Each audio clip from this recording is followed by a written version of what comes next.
Hey, shalom. Whoa, that's intense. All right, seeing all these friendly faces. So I see you're inviting speakers to talk about being a better person. So you've wanted to bring someone that needs to work on being a better person. So I can personally share how I'm failing at that. But I'm going to try my best. Okay. Well, I want to share with you an idea. And it's an idea I've shared before. So I don't know if you've ever heard this, but if you have, I've added a lot more to it. So listen very carefully if you've heard this before. But what I want to talk about is, I think the most important thing I could talk about, if I had something to say to every single human being in the world, if I had one class that I would pick, this would be it. That I think every single human being could really benefit from. And so this is really the most important thing. So we're talking about living on purpose. And I want to deal with what is my purpose? How do I get in touch with my purpose? How do I feel empowered by my purpose? So I want to talk about purpose. And in order to talk about purpose, we got to talk about you. Who are you? Why are you? Okay? Who are you? So a number of years ago, I had a student over for Friday night dinner. And she was talking about her family. She had mentioned in passing that her mother was in Japan. So I asked her, what is your mother doing in Japan? And she said, well, my mother's looking for herself. Okay, it's okay. You could be in Japan looking for yourself. But my daughter, who at the time was like 7 years old, my kids are very Israeli, and they understand English not incredibly well, but when they hear English, they translate it into Hebrew in their head. So my daughter was following the conversation, but then the girl said her mother's in Japan looking for herself. And my daughter didn't know how to translate that. So she turned to me and she said, Abba, mahi amra? Daddy, what did she say? So I said, well, Ima Shala, her mother, he be Japan, she's in Japan, vihi mechapeset etzma. And she is looking for herself. At that moment, my daughter went like this, whoa. And I got inside her head, and I realized how frightening that is. She lost herself in Japan. How do you do that? How do you lose yourself? Like she was in a hotel. She checks out of the hotel. Myself, wait a second, I could have sworn I had myself with me. Well, actually the last time I saw myself was in the mirror of the bathroom. I mean, maybe I'm still there. Goes back to reception, excuse me, I think I left myself in the room. Oh, we're sorry, ma'am, we've cleaned out that room. Oh, but I think myself must be there. Well, we do have a lost and found, but it's closed till tomorrow morning. But how do you lose yourself? How do you find yourself? What is the self? Okay? And we talk this way all the time. We talk about liking ourselves. Who's the you that likes you? Sadly, there seems to be a lot more people that don't like themselves. Who's the you that doesn't like you? There are people hurting themselves. Who's the you that's hurting you? I was on the Upper West Side, Manhattan. Anybody here from Manhattan? Okay, good. Well, we're very happy that you're no longer there and that you're here. All right, so I was in the Upper West Side. I was in a supermarket, and a fellow walks in, and he starts screaming, I'm going to kill myself. I'm going to kill myself. I'm going to kill myself. And I didn't know what to do. I'm not from Manhattan, from a small town called Toronto, and I never really witnessed this scene of a guy screaming. The guy must have been high or drunk or something like that. They call the police. Policeman comes in, guy screaming, I'm going to kill myself, I'm going to kill myself. So the policeman engages him in discussion and says, now, why are you going to kill yourself? Now this, he didn't expect that. So he said, he thought, he said, well, because my mama hates me and my papa hates me, and quite frankly, I hate me. So I'm going to kill myself. So the policeman says, but what do you hope to accomplish if you kill yourself? And the guy says, well, because when I kill myself, I'll be happy, yeah. I'll be real happy when I kill myself. So the policeman says, but listen to what you're saying. If you kill yourself, you're going to be dead. And the guy said, huh? I said, yeah, and if you're dead, how will you know you're happy? You're dead. And I said, wait a second. You mean if I kill myself, I'm going to be dead? And the policeman says, that's right. He said, and if I'm dead, how will I know I'm happy? I'm dead. And the policeman said, that's right. And the guy went, oh man, I can't even kill myself and be happy. Right? True story. Well, who was he trying to kill? Who is who that's trying to kill who? So what I want to give you is a map. This is based on the secrets of Torah, just language that I use. I call this me, myself, and I. So when I talk about me, I'm supposed to write on this, yes? It's not the Iron Kodesh, is it? Right? That would be a problem, right? Me, myself, and I. Who is the self? Who's the me? Who's the I? And when you get this, it's mamish amazing. It'll give you such clarity in so many things. And I could go on and on and on about it, but I'm just going to give you a few thoughts, and there's so much more that you can draw from it. Okay? So the first thing I want you to know is the self is the soul. When we talk about the self in Torah consciousness, that's called neshama, the soul. You are a soul. You don't have a soul. That's confusing. People think I have a body, I have a soul, but who are you? No, you don't have a soul. You are a soul. Just as you don't have a self, but you talk about myself. It's confusing. You don't have a self, you are a self. And so too, soul is talking to souls. Okay, you're a soul. But you as a soul come into this world to play a character that we're going to call me. Right? That's your character. Like an actor comes into the world and plays a character. In other words, I'm not really Rabbi David Aaron. Rabbi David Aaron is a character that I, soul, play in this life. And I'm being very specific, in this life. Okay? I am playing Rabbi David Aaron. Now, I hope to play Rabbi David Aaron in good health till 120. But I want you to know something. Rabbi David Aaron's going to die, right? But I ain't going anywhere, because I'm not Rabbi David Aaron. I'm a soul, and souls don't die. It's like an actor given a part. He's so excited to get that part. And then as he's reading through the script, he sees in scene 8, he's going to die. He freaks out. I don't want to die. I don't want to die. I've got so many movies. I goes back to director. I'm sorry, you got the wrong guy. I can't do this part. Well, why not? You're perfect for the part. Well, yeah, but I don't want to die. You're not going to die. You're going to play dead. You're going to get up and get an Oscar and play something else. But that's the point. See, who did this guy want to kill? His character. He was tired of playing a homeless, drunk. We understand that. But he intuited something very profound. He intuited the self that transcends his physical, emotional characteristics, intellectual characteristics. The truth is, everything you can say about yourself is really about your character. The self cannot be described. It's indescribable. Okay?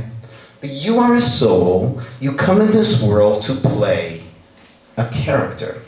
In other words, let's be honest. How many of you here can honestly say that you're not the same person today that you were 5 years ago? Say I.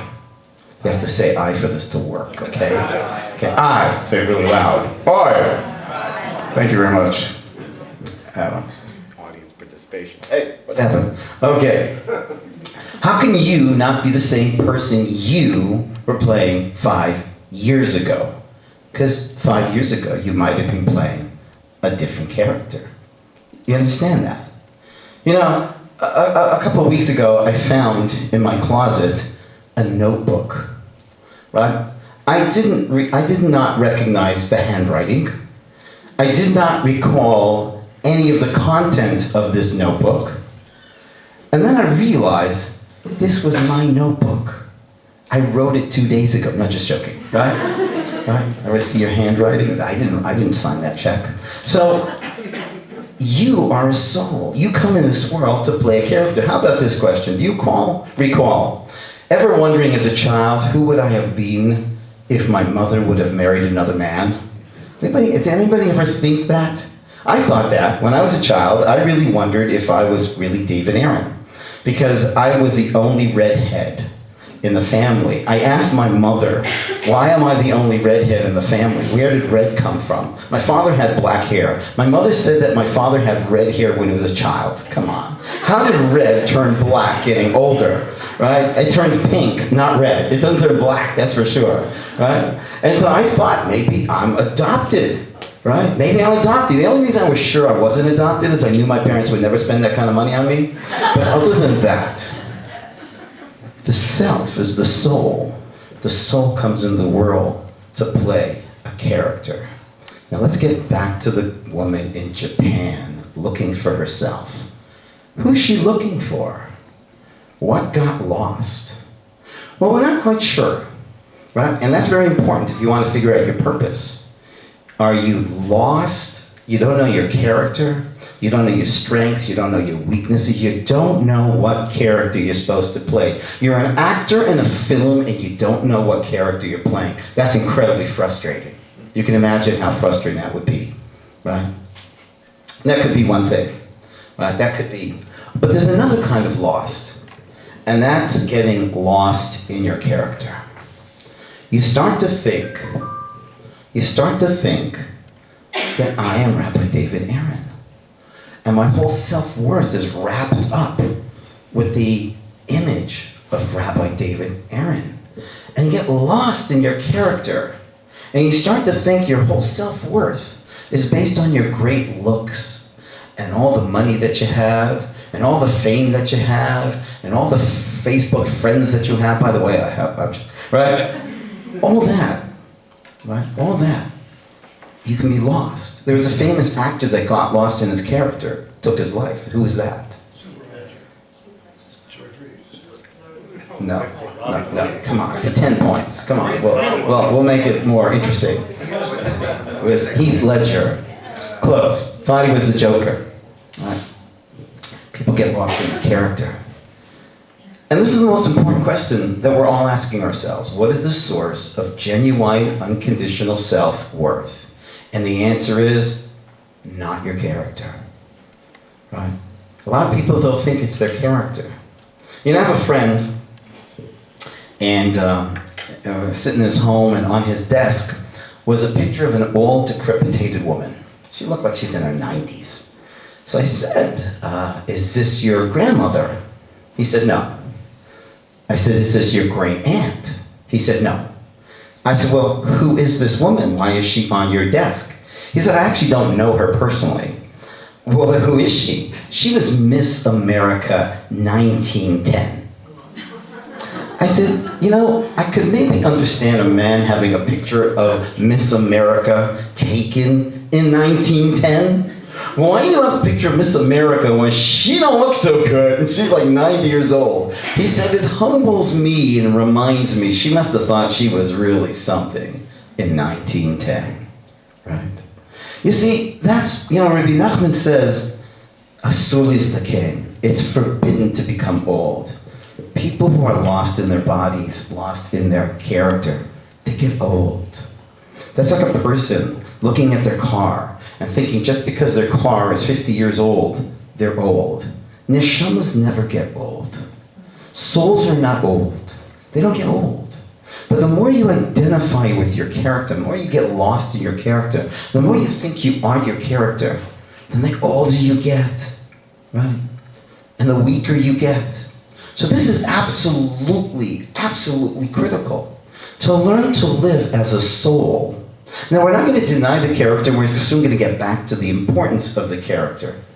But don't get lost in your character. I met this multi-millionaire, right? And I had a meeting with him. I was hoping he'd maybe make a donation to my organization. 20-minute meeting. This guy has a private jet, a limo. He flies all over the world. He meets with the most important people in the world. After my meeting, he was meeting with the Prime Minister of Israel, Rabbi. And this is after he was dead. No, I'm just joking, okay? So he meets with Rabbi after meeting with me. Chutzpah. Didn't you know he just met me, you know? Anyways, so as we're walking, something's wrong with my character. It's not connected. Okay, so I'm walking with this guy. I don't know him, my first time meeting him. I turned to him and I said, hey, Mr. So-and-so, what an amazing life you live. What's it like? The guy stops, looks me in the eyes, and says, Rabbi, I'm lonely. And I couldn't believe he shared that with me. And I didn't understand it because he's never alone. And I said, you're lonely? He said, Rabbi, I know that if I were to lose all my money tomorrow, nobody would give me the time of day. See, that's a man who's lost in his character. And a lot of other people got lost in his character with him. And he's confused his net worth with his self-worth. Do you know people like that? That have lost their self-worth in their net worth? So this is a mistake. We all want to know what's the source of self-worth. And we sadly enough make the mistake to think it's our looks, our status, our bodies, our fame, our property, our clothing, whatever it is, right? But that's not you. That's your character, that's your car. You need your car, you respect your car. Keep your car well, right? But don't let the car drive you. You as a neshama drive your character, but to where? So now, to get to understanding to where, I want to talk about the I. Who's the I? Now the I is a big shock for some people. The I is Hashem. The reason why that's a shock to people is because most people think that Hashem is God, some guy in the sky, somewhere over there, telling us what to do. The first Russian astronaut, when he was in outer space, was asked, what do you see? And he said, I don't see God. What did he think he'd see? He's driving in a spaceship. Suddenly, two eyes peer at him from outer space, hand waving, hello, I am God. What took you so long? Right? You see, the reason why you can't see God is not because Hashem is so far. What's going on? Not because Hashem is so far. I'll keep the soul connection to it. Right? Not because Hashem is so far. Because Hashem is so close. He's closer than behind your eyeballs. Because according to Torah, Hashem is the self. At Sinai, the first words we heard was Anochi Hashem Elokecha, which means I am all there ever was, is, and ever will be. I am the source of all your power. I am yourself. Now that doesn't mean that you are God. Don't get me wrong, because I am God. So I don't want that to be clear. You know, you're not God, I'm not God. But if Hashem were the sun, metaphorically, then we would be rays of his light. We would be rays of his light. You are a ray of Hashem. That's a neshama. A soul is a chelek eloka mim'al. A soul is a facet, a part of Hashem. The Baal HaTanya says the soul is literally, actually, a chelek eloka, a part of Hashem. All right? See, I have people who have said to me, students that have said to me, you know, Rabbi, this is my life, and I can do with it as I please. Let's just check out how much this life is your life. So if you don't mind, we'll just do a quick, just a quick experiment, if you don't mind, for just 2 minutes, if you don't mind. We're going to have everybody turn their hearts off. I'll let you know in 2 minutes. I'm going to take out my smartphone. Okay, everybody ready? We're going to turn our hearts off, and then I'll let you know when you can turn them back on. Okay? You can't turn your heart off and on at will. But if you can't turn your heart off and on at will, that means you're not beating your heart. And if you're not beating your heart, then who is? Whoever that is, I suggest we stay in good contact. Okay? The great whoever. Okay, what about my thinking? Let's stop thinking. You can't stop thinking. What you think is your choice. That you think, and that you have no choice. You're always thinking. But where is thought coming from? Are you the source of thought? Right this very second, there are 17 muscles in my face that have to work in perfect coordination for every syllable to come out of my mouth. Now, I don't even know where there's place in my face for 17 muscles. But you know what? I don't even know how to talk. Yeah, that's what I do for a living. I talk. all day long, except when I get home, I don't talk to my wife, right? But I talk all day long. I don't know how to talk. I don't even know how to do this. You see how I do that? I don't know how to do that. Do you realize that all the powers within you are not from you? That's the meaning of the name Elohim. Our sages tell us that Elohim means Baal Kochot Kulam, the master, the owner of all powers. Anochi Hashem Elokecha, I am all there ever was, is, and ever will be. Ein od milvadi, there is nothing but me. Elohecha, I am the master and the owner of all your powers. I am your inner, higher, greater self that you share with the universe. That's a big shift for most people, but an absolutely important shift to get. That this very second, you are connected to Hashem. And there's absolutely nothing you can do to stop that connection. What you can do is deny that connection. Delude yourself that there isn't a connection. But when you realize that if you want to feel Hashem, just take your pulse. Because that's Hashem saying, I'm with you, I believe in you, I'm going to work through you, I'm going to give you life right now. So the important thing to understand that every move you make and every breath you take, he's not just watching you. Okay, that's from the Stinger Rebbe. Okay? And the Stinger Rebbe says, right, that every breath you take, right, every move you make, right, every move, you can't even move your finger without it being Gezerah Min Shamayim. So this very second, my little self is rooted in and flowing from the one great self, the great Anochi. And now the question is, so what is the source of self-worth? And what is our purpose on earth? And now we go back to the character. The source of self-worth, unconditional self-worth, is called Avodat Hashem, serving Hashem. Now the confusion is because people think Hashem is some particular individual being, super being over there, imposing his will on a bunch of us over here, so that sounds like slavery. But when I understand that I am to God like a ray of light is to the sun, then just as the ray serves the sun and as a vehicle, a merchava, a vehicle through which the warmth, the brilliance, and the energy and the life force of the sun becomes manifest in the world, so too, you are a soul. And the great self, the one self, Hashem, wants to come in this world through you. And that's where the character comes in, right?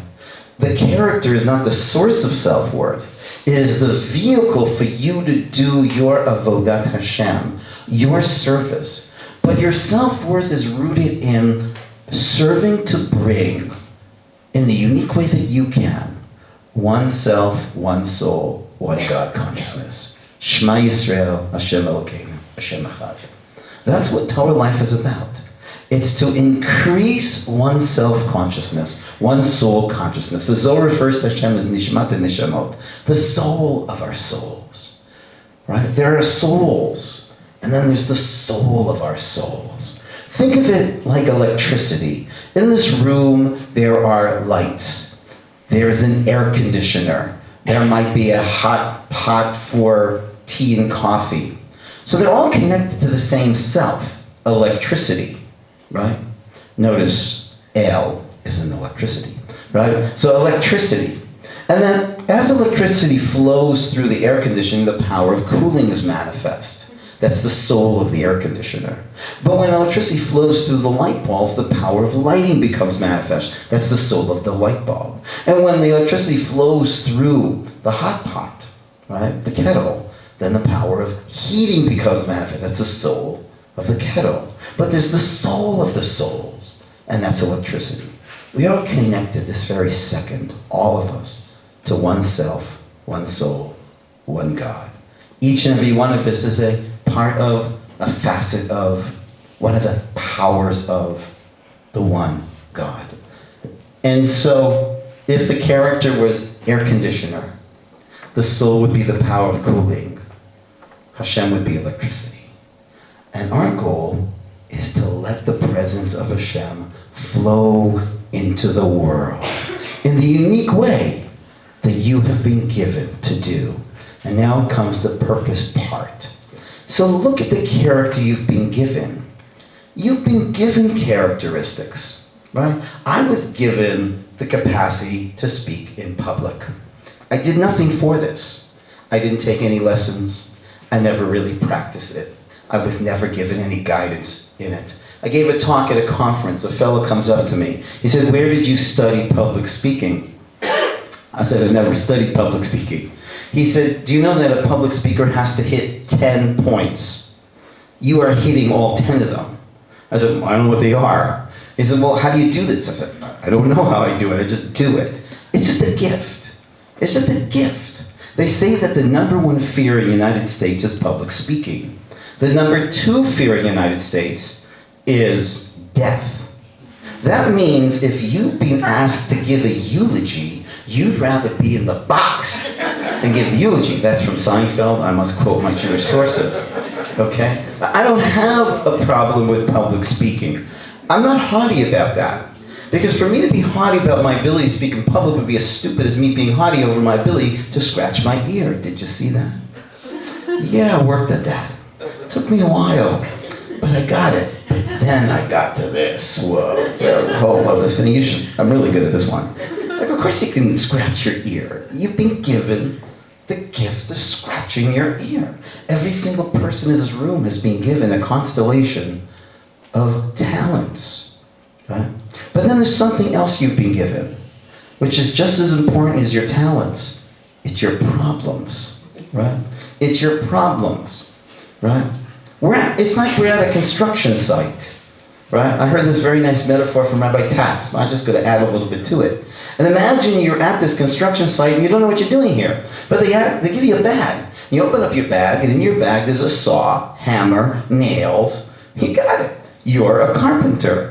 Next to you, the person opened up their bag, and in there's wires and testers and fuses, and you go, "Oh, I get it. I'm an electrician." Right? But I would like to add to that metaphor that at the bottom of your bag, there's something broken. And that is as important as all the talents you've been given. Something is broken.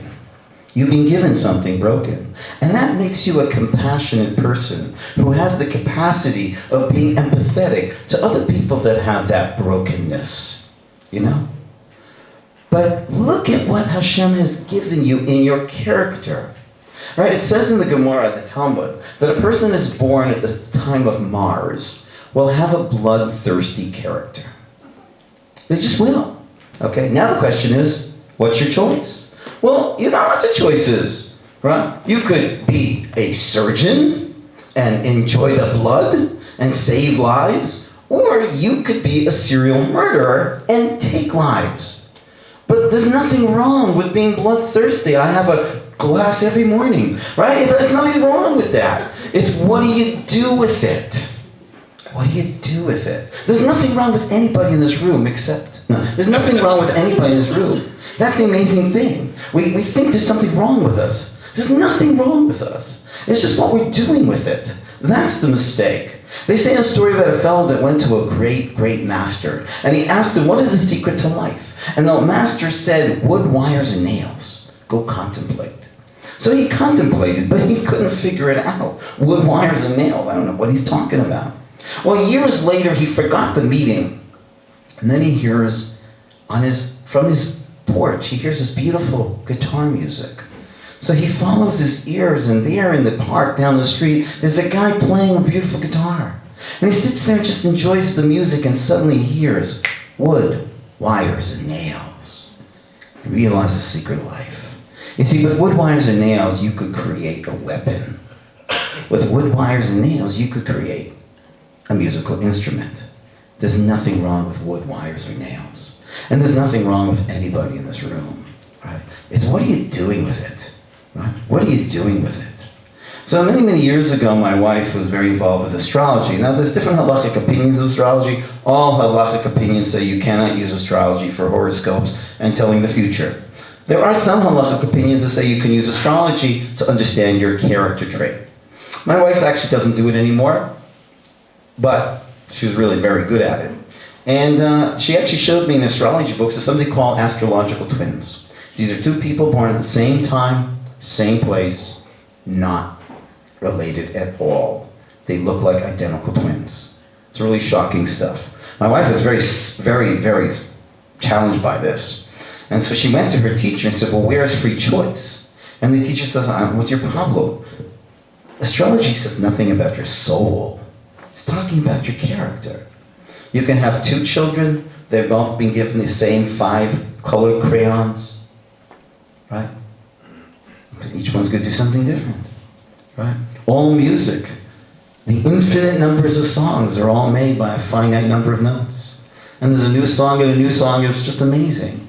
You've come to write the song, but who are you serving? And that's what you got to ask yourself. How are you taking your character traits and using them to serve to bring greater oneself, one soul, one God consciousness to the world? Because that's what it's about, right? Because if we could bring one soul, one self, one God consciousness to the world, then the world would be a loving place and a peaceful place. And people would mutually respect each other and be there for each other. But sadly enough, we don't really believe we're connected.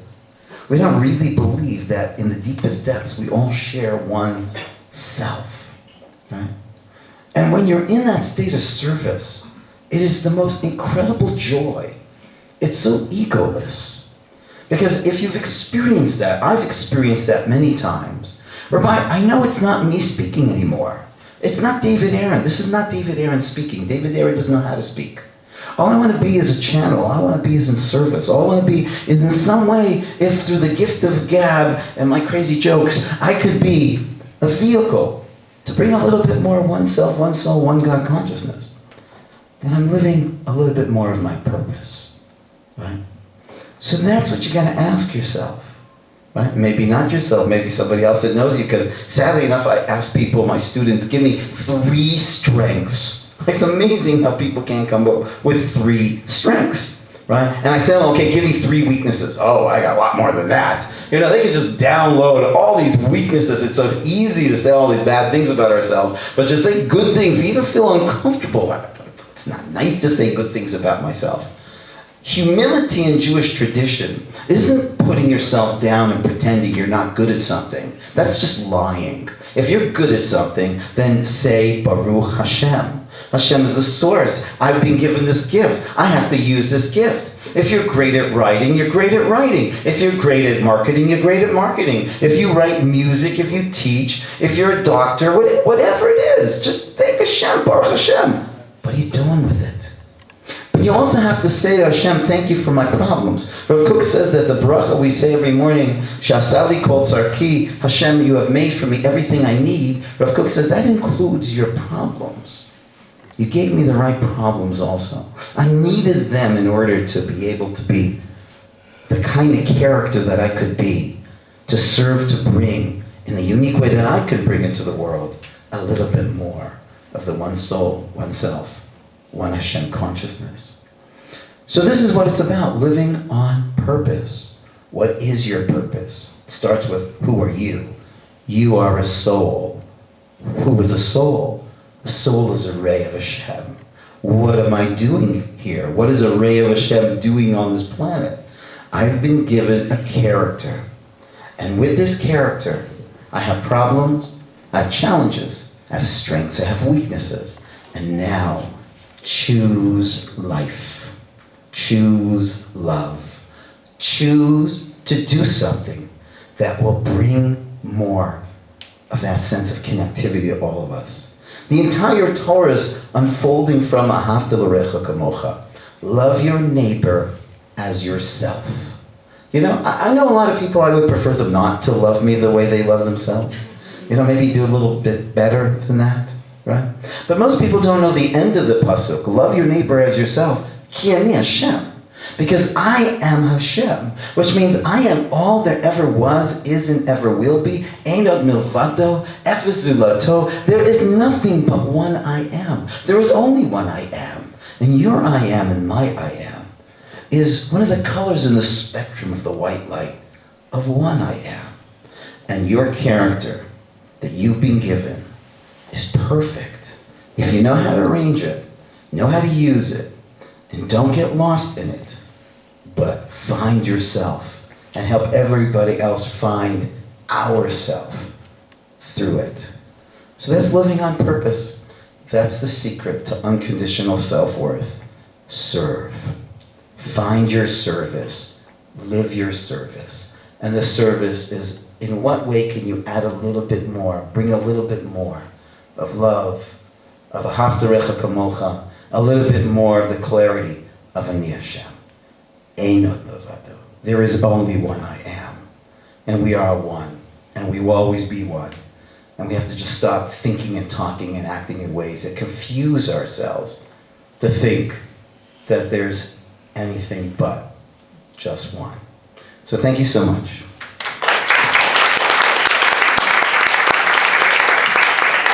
So now